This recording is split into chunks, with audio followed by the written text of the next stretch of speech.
Right, this is the diagram of an A.M.P. Stevens variable speed DC put in I think 1959 or 1960.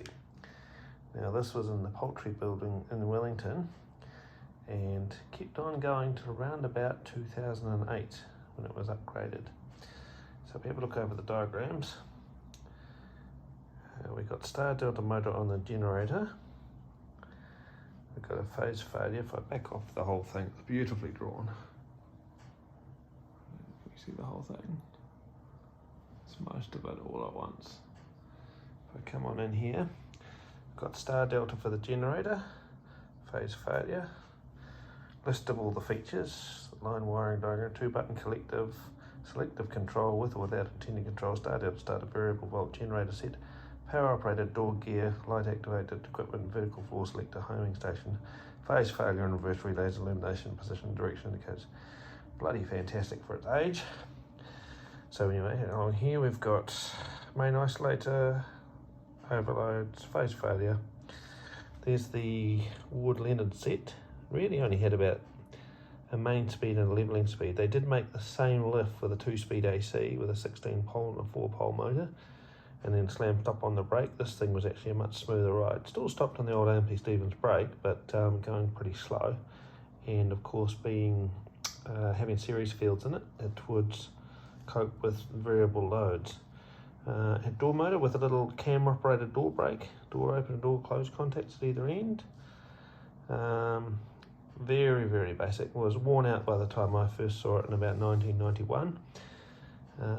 Here's our indicators over here.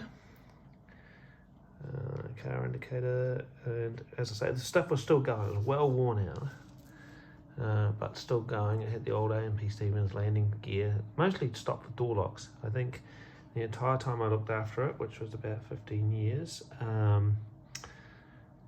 maybe 1 or 2 controller relay faults in the entire time. The rest of it all door locks and worn out door gear that knackered bearings and stuff like that should have been replaced years ago. Had a very similar to the Otis system with the set reset relays on the coils for the landings, and the floor selector looked almost the same. It didn't have the pie plates or anything like that, but it did have little cams. Every wire on the selector was done on red wiring, and beautifully made, beautifully connected. Look down here, we've got the governor switch, governor tension weight, emergency stop switch. Door close relay. Everything else that came after these was basically a copy and made more complicated and all done digitally. You got up reverser and down reverser. It's such a great way to learn about things because everything is there. And there's a big key over the side here. I'll just have another look over there. There's a calls above, calls below part for the floor selector. Never had a single selector fault in the entire time that I looked after it, which was only in the later years. Yeah, so over here we've got a bit of a speed control. What's that? Field resistors, up reversers, down reversers, lift motor, shunt field, separate fields. So you've got exciter for up and down, brake coil there, up and down. And this is one of these upright contactors with the big grey contactors, and basically, you know, it would have lasted forever had the doors not worn out. So if we go over here, we can see a bit of ohmic values of all the resistors there. Don't draw diagrams like this anymore. And then we come down here, a couple of transformers, that's for the indication, of course, and then a key of everything that was in there. Door opening, landing, interlocking relay, safety edge relay, door open relay.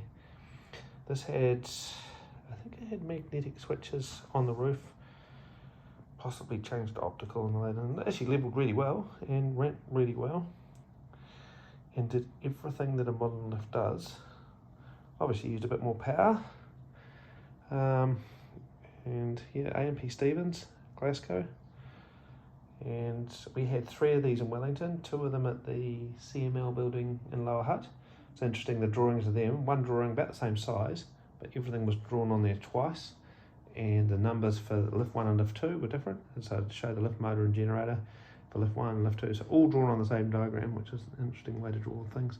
None of this door locks +1 or plus the number of the floor thing that you get on a modern machine. And like I say, these were all big, massive contactors except for the floor core relays. And it just would have gone on forever. But for a while there, I was possibly the only one that could fix it. As I say, they're mostly door lock problems. And they use the same door operator that we often saw on the Marriott Scott lifts. With just a little motor and like a block of wood that comes up against the motor coupler shaft. And the door powered open, then closed with a hydraulic damper on a spring.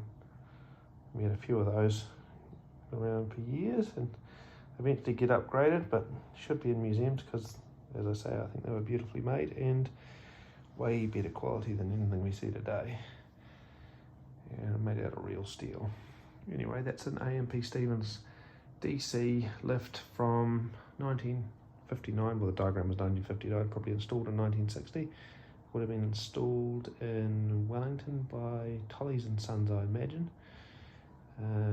Later taken over by Handling Equipment for the elevator side of the business, and then ECC, which then later became Schindler, and still is Schindler.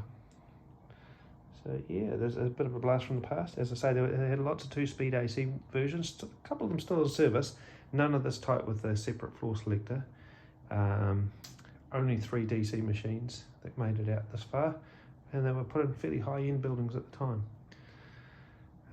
As I say, the wooden end of stuff looks so basic there, but as I say, there are other fields further out on the drawings for different parts. But yeah, actually miss the old equipment like that because yeah, it's quite sad really. Anyway, this is, as I say, a couple of 2-speed AC ones, but only ones with a mechanical selector, basically with knockout switches and stuff like that.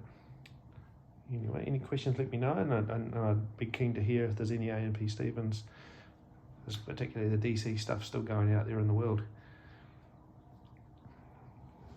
I'll pan out on that.